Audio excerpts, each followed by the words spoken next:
It's a spectacular Monday here at the Make It Count podcast, Philip. Ooh. It's Halloween today. Huh. Interesting. I don't like Halloween. What? Why not? Tell me about your childhood and what happened. No, Did somebody take your candy? It's all about adulthood, and you got a bunch of kids running around jacked up on sugar. No, I don't like it. Did you like it when you were a kid? Yeah, because my mom opened the door, shoved me out. I ran around the neighborhood, got all hopped up on candy, came home. That was it. But now the parents have to go too. So now I'm having to go yelling at kids, slow down, stay on this side of the street. It's just like, oh, God. Oh, yeah. I don't like You have to adult. Hey, did y'all do any like family costumes? No, Christine won't do that. But man, this Christina girl, who is she? She won't do it. Man, so I'm all about the family costumes. But this year, my girl wants to be Spidey. She wants to be Spider-Man. Okay. So I don't think we could have a family costume. We could with do that one. Marvel costume. Oh, don't even get my husband started on that. All right, here we are today. Wasn't talking to him. At the Make It Count podcast. He makes the decisions, or you make the decisions? We all know I wear the pants. There and he you go. makes the decision. Wear the Spidey pants then. All right. Anything else about Halloween since you don't like it? Nah, I'm just not a fan. Okay, great. Do you like the All Saints Day after since you're all Catholic and stuff? Jeez. Yeah. I mean, it's a bunch of obnoxious, hyped up children running around. We just lost the 3 followers who really like this film. Bless it. I'm just Okay. about kids, and because I have so many. Well. And they're always around, hopped up on sugar and running around. Oh, man. All right. Yeah. Well, let's talk about how we make it count with all those kids. Yeah. Because you tend to do it. But I really want to break down a little bit more of what is make it count. And I've been thinking about this a lot, like, because we have to come up with topics to talk about. And it's like, how many times can you talk about making it count and waking up and blah, blah, blah. But I think it's more that what you and I like to dive into is that personal growth and development journey. Yeah. I mean, it's just how you live. Like, it doesn't matter. Like, even if you're doing the right things, like if I'm eating the right diet and working out and all, there's still going to be stuff that comes up that's a challenge or a struggle or I'm not happy about or whatever. So like, even when you're doing the right things, they're like, whatever. I mean, it's how you live. You make it count, even through the dark times or whatever. Yeah. And sometimes you have to like work through those things. And that's where that you always have to personal growth and development journey. Yeah. And if you're already working on yourself or doing the right things, the process, it's going to make it easier. That's the man's take on it. Sometimes it's not. There's a lot of hormones that go in this. You need to stop with all the hormones and stuff. You're not a woman. Thank you for noticing. You're welcome. All right. So listen, I brought out this book because I really love it. It's called Chop Wood, Carry Water. If Joshua Medcalf would like to donate to our podcast, you're more than welcome to. It's a great, I loved it because it was small, but it gives you some good nuggets. No attention span. I have no attention span. Jeez, I'm Pete's. You got to really grab me in the first 20 minutes or I'm out. Okay. Actually, it's the first 5. So listen, he said this quote, "Time is the only resource that is the same for everyone, regardless of how much money you make, your race, or where you live. We all only get 86,400 seconds per day." So what do you do with that? Breaking it down to the second. To the second. It's a little too detailed for me. Okay, why? I don't know. That's a lot, But I understand what he's saying. Like, it's all the same. Like, so then what are you doing with your time? So like when people say, well, I don't have time for that. Well, bullshit. You got time for that. You're not making time for it. Like, what are you doing? Like, you're on social media, you're watching TV, you're whatever, playing video games. Yeah, make the time to make yourself better every single day. Yeah. Just by like, and when I got in this personal growth and development journey, it was funny because it was then called the self-help section. So people don't like that. Yeah, me and my husband would go to the library. Actually, it wasn't the library. We'd go to the bookstore. Yeah, like Barnes and Noble, self-help. Barnes and Nobles. And he's like, oh, so you're going to go to your self-help section? The fuck I am. Yeah. I'm going. Yeah. Loud and proud. It's the best investment you'll make. 100%. And I feel like it really helped me get through the most challenging parts of my life, right? All right. So when you are climbing out of a bucket full of crabs, there will be many people who try to pull you back down to their level. Talk to me about that one. That's social media now, right? That is social media. Everybody's complaining about something. Everyone's going to tell you you're doing something wrong. You know, it doesn't matter. Like I've made a post about the playlist that my 14-year-old was blaring while he was in the shower. And it was like all my music, you know? So, you know, it was Elton John, it was the Beatles, it was Bob Seger. And of course, then you got people, oh, well, he should have this on there and he should have this. I'm like, shut. Yeah. Yeah, I get like, it was only a shower. Like he was only in the shower for 10 minutes. It was 4 songs, dude. But yeah, somebody's always, and that's social media. Like somebody's always tearing you down. There's always haters. Yeah. And I'm talking a lot about my husband today, but he used to call them internet muscles or something like that. Oh, yeah. Like, because people will say it over the internet, but they definitely, like when they get face to face, they get cowardly. Yeah. And I think that we can go into this, but that's what's wrong with the generation coming up is that like they but have it's older people too. You're right. You know, I'd get it in the restaurant, you know, like somebody would, you know, whatever, have a bad experience and then they'd post something and then I would call them or reach out to them. Hey, you know, I'm Phil, blah, blah, blah. Oh, and it's totally different. Oh, well, I mean, really sorry I said that. Mm-hmm. Okay. I mean, it happened, you know, whatever. Right. It's our fault. But yeah, they totally backed down. Back in the day, it wasn't like that. No. 70s, you just go get in a fight. You get up, shake hands, walk away, but not anymore. Nah. It's not like that anymore. Okay, let's talk about when you're feeling stuck.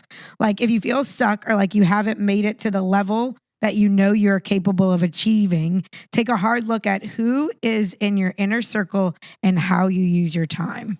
We brought that up numerous times about the people that you surround yourself with and like how it's very important to really put yourself in with the people that if you're the smartest one in the room, go find another room. Yeah, right. Yeah, you don't need to be in that room. Yeah. You're not getting better in that room. No, not for sure. No. But I mean, you always have to. And then like, so you're in that, you know, you're going through the slop or whatever, and you can't just stay there. So follow somebody out that's going through it too, or just keep moving. Yeah. You know? Yeah. But say like you're in that stuck and you're trying to follow, you're trying to find, you're trying to like, what else? Like I'm trying to think of myself in the stuck. Cause sometimes I feel like I'm still in the postpartum stuck, like still just, okay, what's next? What's the next? You have to kind of like make your own next goal, if that makes sense. Like I'm always looking for some challenge, you know? So I just, you know, what's next for me? You know, so I just ran my ultra, you know, by the time this airs, it'll be a month ago. What's next? You know, I got to start training for that. And that kind of just keeps me going. But I mean, you got to have a what's next, but that's not like the goals or the little milestones. That's just part of it. Like that's just, you check those off. Yeah. But did you celebrate that? Yeah. Okay. Yeah, of course. But then I'm like 4 days later, still not, you know, I'm still recovering. So I'm not training. I'm like starting to feel guilty. Like, oh, I got to start focusing on the next thing. But well, let's turn the tables, Phil. Why you feel guilty?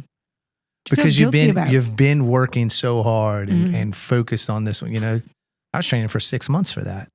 And then the race is over. Got to recover. You know, you got to let your body recover from that. And then what? And so you start to feel a little guilty, like, oh man, I haven't been in the gym in 4 days. I haven't gone for a run, or I haven't, you know, whatever. So yeah, I mean, because I think part of that is just you would know from being a trainer more than me, but I think that's part of like the chemical reaction that your body's getting from working, and then it's not working, and your body's like, hey, what are you doing? I think that also deals with life experiences too. I remember when Brett and I came back off of our honeymoon, and then it was like a week later, and we're like, wait, what? Like this, like you've been on that high, you're going to get married, you're going to go get on your honeymoon, and then this is reality, you know? And also I remember, I think it was one of the CrossFit games, and I forgot who it was. She won for the second time. And Ben Bergeron. He's really great, but he was her coach. And at the end, she went up to him and was like, "It didn't fix anything. Like, I don't feel any different." Like, and she had won like 2 times or 3 times in a row. Yeah. And he was like, "Oh man, the work is just getting started. Yeah. Like, we gotta rein that in." Because I think she thought that by and that's the other thing, like by accomplishing these goals, you think that X, Y, and Z are going to change. But if you're not doing that work internally, just reaching that goal isn't going to make anything change. Yeah, for me, is like a reward more than a goal. Like, so I'm training for that run, but I'm really training for life. You know, I'm doing this because I believe this is what helps keep me cancer free. So then, but it keeps me motivated having that date on the calendar. So when I hit that, and I run that 50 miles or whatever, well, that was my reward for everything I've been doing. To me, it's not necessarily a goal. It's a reward. Like, I'm rewarding myself for all the pain I've endured training. And then I just keep going to the next one. Oh, I'll put this on the calendar because that keeps me motivated. And then you would think cancer free would keep me motivated, but no, I need to pay $100 to go run a race to keep you moving. Yeah. And that's what we talked right before we got on, like the process of getting to your best self and making it count is way more important than that goal. Yeah. Like what you learned about yourself during that training. Yeah, that's what matters. That is what matters. It doesn't matter if you're even, as you're ticking off those goals, you're still going to have struggles in life. You're still going to have those hard seasons or whatever. It doesn't matter because that's just life. But you're preparing yourself with the process throughout, and then you can manage that a lot better. Manage those times a lot better. Yeah. You can certainly make them count because then you're appreciating it too. You can come through the other side and be like, whew, made that 50 miles my bitch. That's when you Not know. Really, but it made me its bitch. But for a little while. But you stuck with it. Yeah. You finished. Yeah. Because that was a split second in there where you thought you might not have been able to finish it. Yeah. So talk to me about that process that had to go in your head when you were in there. So, you talk about the people you surround yourself with. Once again, I had this great support group, but it's my wife that said, you can't stop. You got to put one foot in front of the other. And it's, one of the race directors came over to me and she's like, listen, this is what I do when I'm struggling, because she's an ultra runner. It's 5 miles later, Jackson jumping out of the car and running with me the last 15 miles. One foot in front of the other. Choose your hard. It's my buddy Brent, what are you going to do? Yeah. I mean, you got to listen to your body to an extent, but at the same time. Well, it's a once in a lifetime, but you get this one opportunity. This was my reward and everyone knew it. Mm-hmm. Like this is what I wanted to do. So why are you going to stop? Yeah. I had my reasons, but surrounding myself with the right people and they're telling me the right things. They're listening to me, but they're also at the same time saying, okay. So they filled you, right? We talked about that right before we came on the episode. Yeah, they filled and that's me. Something they filmed. Filled. Me. And I hate when Not somebody filled you up. Like they turned the tables on Phil. Like Phil's the one saying, make it count. And they were like, make it count. Say, bro. Yeah. Yeah. I don't, when somebody Jennifers me, like my husband often does that sometimes. And so does my girl, Angela. She often turns the tables and Jennifers me. And man, it really pisses me off sometimes. No, I laugh. Oh, you do? I think it's funny. Like somebody's like, you got to get up. You got to, get your mindset right. 1% better, Jennifer. And I'm like, fuck you. No, that just means you know what that means? You're making it count because they're hearing that. Yeah. They're hearing that message. So the big one when in 2017 or was it 2018, the message I put out was just be 1% better every single day. Like the day didn't go right today. All right, wake up tomorrow and be 1% better than yesterday. And it's you versus you, right? Yeah. And maybe along the way, all those 1% will finally add up to 100%. And maybe they won't. Who knows? It's going to be more than that. There's an actual formula for it. Okay. Yeah. I'm not smart enough to. And that's why I don't do math. Yeah. But like maybe like just 1% every single day that you could do it. What like, oh, I didn't drink enough water yesterday. All right, I'm going to drink 1 glass today. I think the all or nothing approach that some people get into is really a cat and mouse game where it's like they feel like they failed, right? You got to give yourself some grace to have setbacks because, well, you're going to have setbacks. So, and that setback might be, I'm taking a break today. Mm-hmm. I'm not doing it for whatever reason. I'm taking a break. You recharge another way or whatever. So, you got to give yourself some grace though. And now that we're talking, I think making it count is all about if I can lay my head down tonight, each night, and know that I've done my best every single day, then I've made it count. Yeah. Like today I did my best. Okay. I'm good. Yeah. Whatever the best looks like for you, right? But listen, if you want to achieve your greatest potential. That's not really true. Wait, what? Because if your best is really you're just kind of a dud, then that's not good. That you can't be happy with that. So you have to be moving your life forward to feel good about it. Not necessarily getting to the end result, whatever that end result is, but moving forward. But if you're just sloughing through life and you can't then lay your head down and say, well, I'm fine being a sloth. No, that's not true.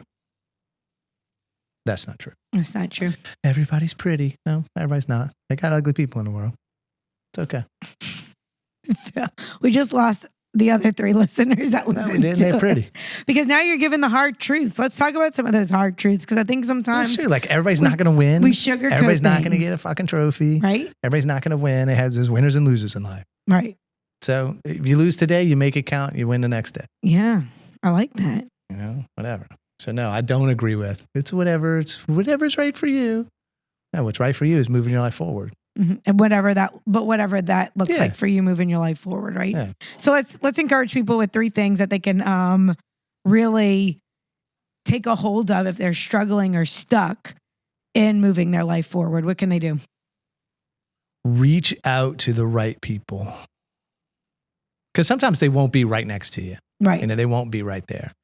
It could be whatever. You're struggling in school and you think you're doing the right things. You think you're doing enough, but you're still struggling. So reach out to people who are doing better, having more success, and maybe there's something else you can pick up from them, or whatever, or work, or whatever.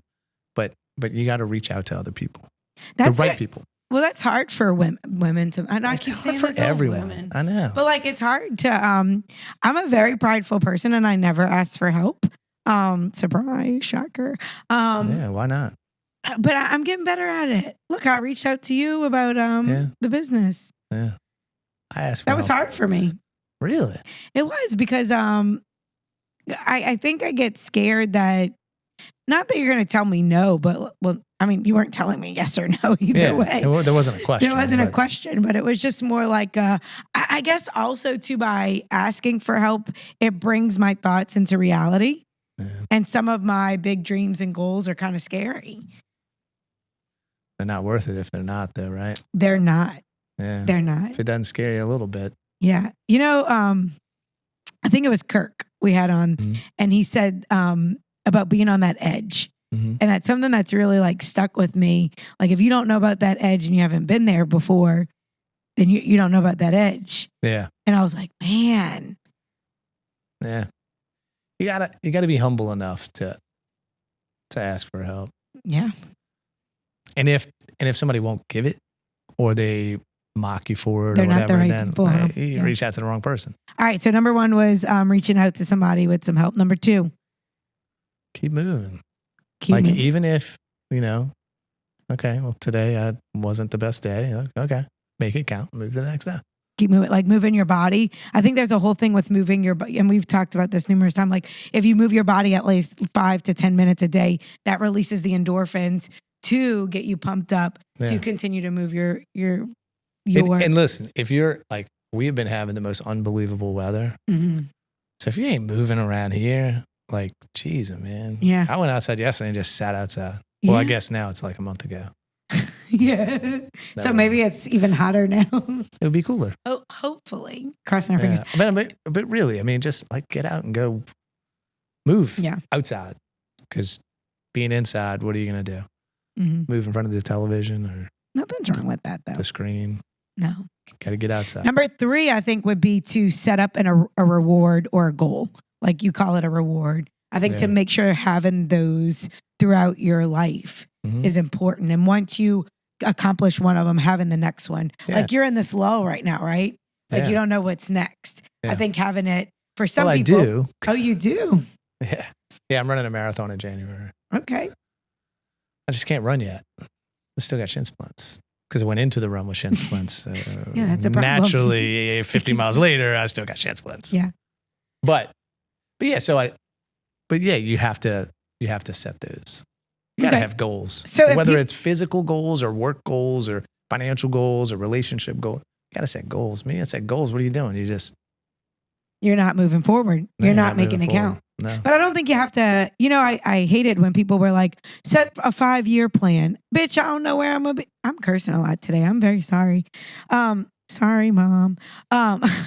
Actually, sorry, Melissa, if you're listening. But you can't set I can't set 5-year goals because it's like if something comes my way, I need to be able to pivot quick. And that 5-year goal. Well, you can't be so rigid in your 5-year goal. Oh, maybe that is it. Yeah. Right? Got to be able to shuck and jive. Shuck and jive? Yeah. Is that an old stick and move. Stick and move. Yeah, probably. Okay, cool. Let's talk real quick because we got a little bit more time of a growth mindset versus a fixed mindset. And I think that that's where people are if they're not making it count every day. They're stuck in a fixed mindset of woe is me, poor pitiful me. I'm in this season. How do you get from that into that growth mindset? You got to really just do a good evaluation of what you want out of life. Like, is this really what I want to be? Is this really where I want to be?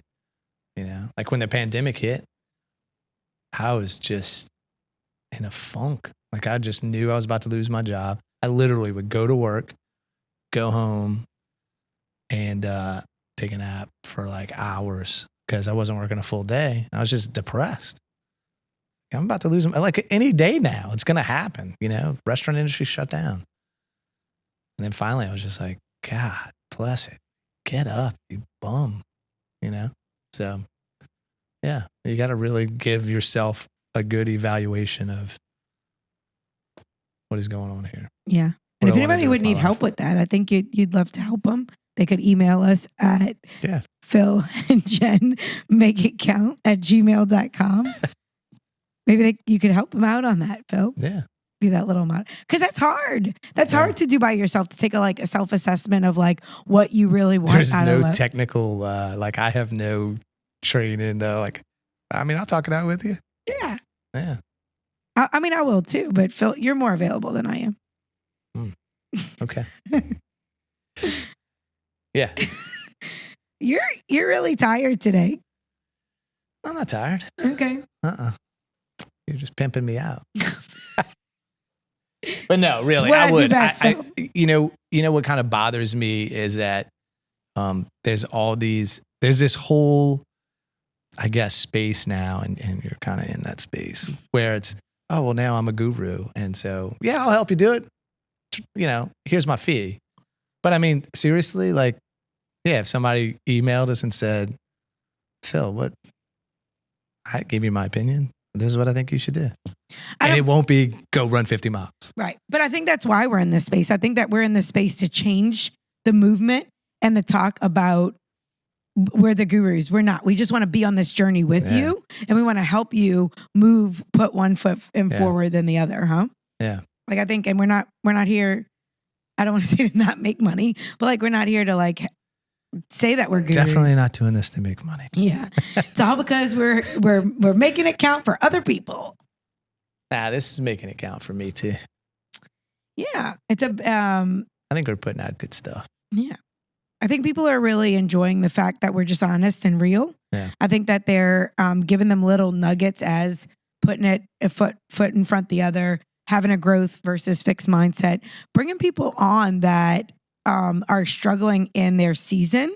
I think that a lot of people are being able to relate to these people. Yeah. I'm not alone. Yeah, because I think maybe it's just because I don't know. I think we've brought on some pretty real normal, everyday people who have been through some amazing stuff and are like either still in it or they've come through it and they look back and they're like, oh, wow, I really did that. Yeah. You know, because on my journey, I look at that all the time. Like when I hear somebody else telling my story or I hear my story, you know, wow, I did that, you know, came through that. Okay. And doesn't everything else from that point on pale in comparison? Yeah. It's like perspective, man. And, and it's so humbling. I was actually on my way over here today listening to an episode of the Make It Count podcast. No, I was actually listening to Andy Frisella and he had Vaughn Kohler on, who started the MF CEO project with him, which is just whatever. Anyway, and Vaughn just went through a cancer and it was the first time they had seen each other in person since Vaughn's cancer diagnosis. And like, they got emotional and I could hear it, you know, and I was like, yeah, it's just humbling. You know, it's humbling to watch somebody go through it and come out, and it's humbling to be that person in it. And that's like with any journey, you know, yours is the same way. Like, well, I think, you know, when I hear somebody tell, oh man, Phil's a 2-time cancer survivor and now he's doing this, this, and this. And like, damn. Wow. Yeah. Yeah. So, yeah, it's just. But not to compare that journey to whatever anybody else has gone through, because I think that's something too that our listeners might hear these stories and like you're starting a foundation or like I've used my platform. It doesn't have to be big things that you're making it count. But I mean, that's what I mean. Like some of these people that we've brought on, it's just like what they've gone through and how they have. I mean, I usually sit here and I don't really have much to say. I'm just like, wow, that's amazing. Because that's really how I feel. I'm just like blown away by the people that we brought on. Yeah, I agree with you there. All right, well, you want to wrap it up? Let's wrap it up. Nobody else laughed in the room but you. All right, so how to fall in love with the process of becoming great and making it count. Yeah. I think it's just putting one foot in front of the other, having those rewards and trusting the process. Yeah. All right, guys, it's time to go out and make it count.